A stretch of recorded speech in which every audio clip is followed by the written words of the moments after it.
Now linear equation in one variable, our next topic, chapter number 5. So what is the statement is this linear equation in one variable. सबसे पहले हम इसको समझते हैं कि ये क्या स्टेटमेंट है. इक्वेशन क्या होता है? कोई भी ऐसा स्टेटमेंट जिसमें इक्वेलिटी का साइन लगा के हम कोई भी एक्सप्रेशन लिखते हैं, that is called the equation. Variable वो होता है जिसकी वैल्यू फिक्स नहीं होती है. जैसे हम कहीं पे कुछ भी हमें निकालना होता है, सपोज कि ये x है, ये सपोज y है, let it be a, let it be n. जैसे भी मैं लास्ट लेक्चर में करा था कि साइड्स पॉलीगॉन की n मान ली थी या अदर नंबर x मान लिया था, that is variable. Linear means the power of that variable is 1. उस वेरिएबल का पावर 1 होगा. So that equation, the equation which is in one variable having power 1 is called linear equation in one variable.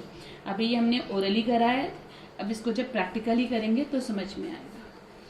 इसके लिए थोड़े से points आपको revise करवा देते हैं कि अगर कोई भी नंबर, किसी भी इक्वेशन में दो साइड्स होती हैं, एक लेफ्ट हैंड साइड होती है और एक राइट हैंड साइड होती है.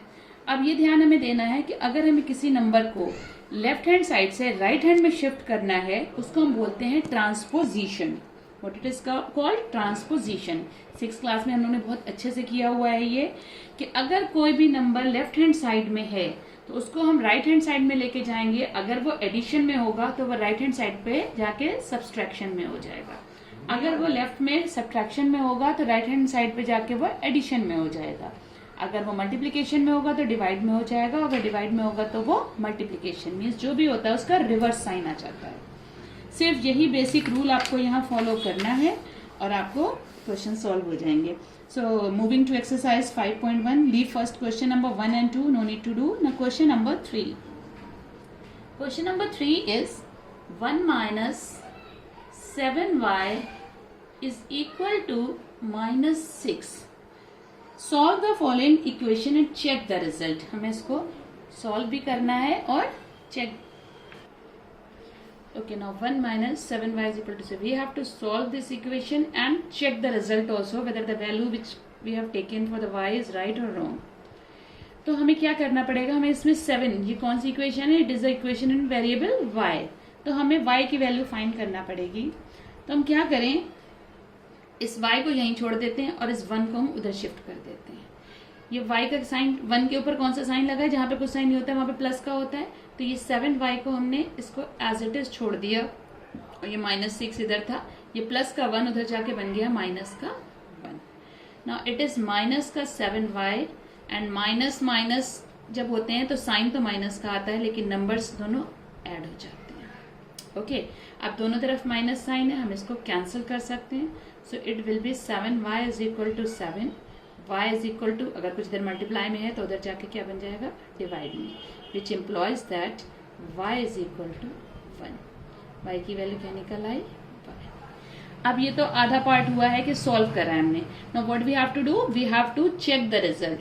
तो फॉर चेक करने के लिए हम क्या करेंगे?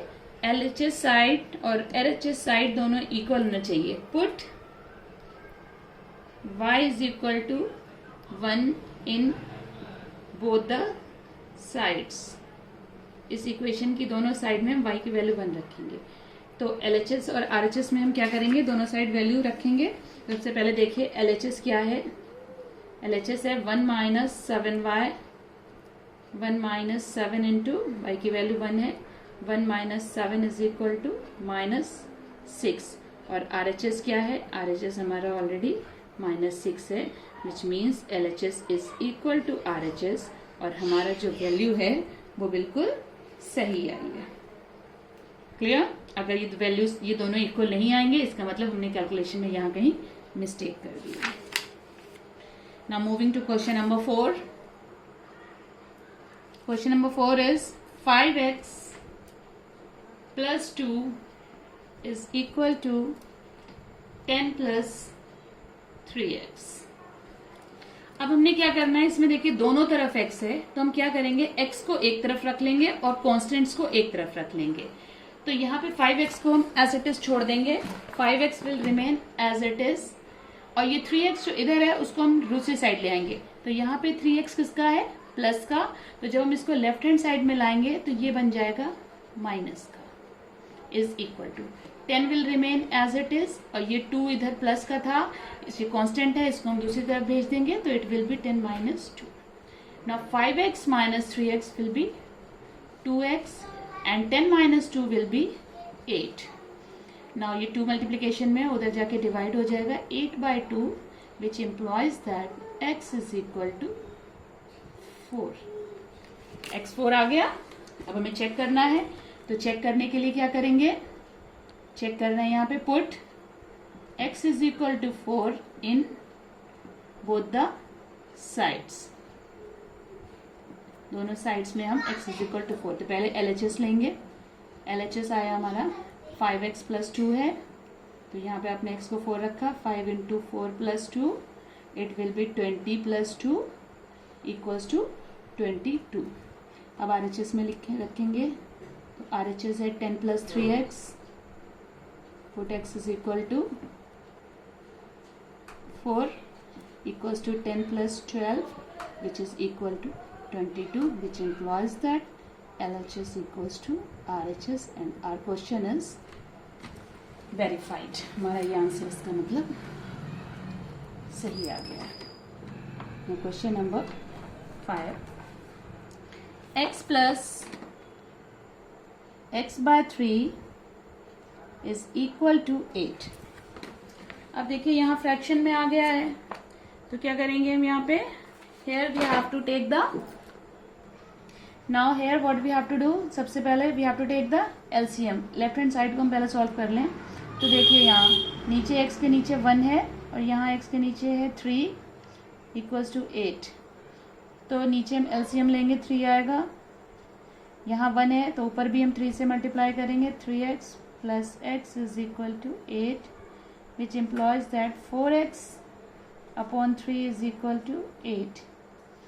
अब ये 3 की उधर मल्टीप्लाई कर दीजिए, तो 4x is equal to 8 into 3. So 4x is equal to 24.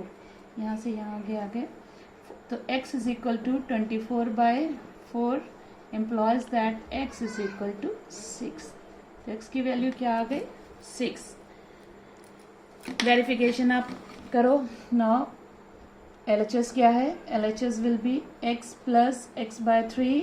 यहाँ पे वैल्यू पुट करेंगे 6 plus 6 by 3 which is equal to 6 plus 2 equals to 8. और RHS हमारा ऑलरेडी 8 है, which means LHS is equal to RHS. All this for today. Go through the video and complete your work.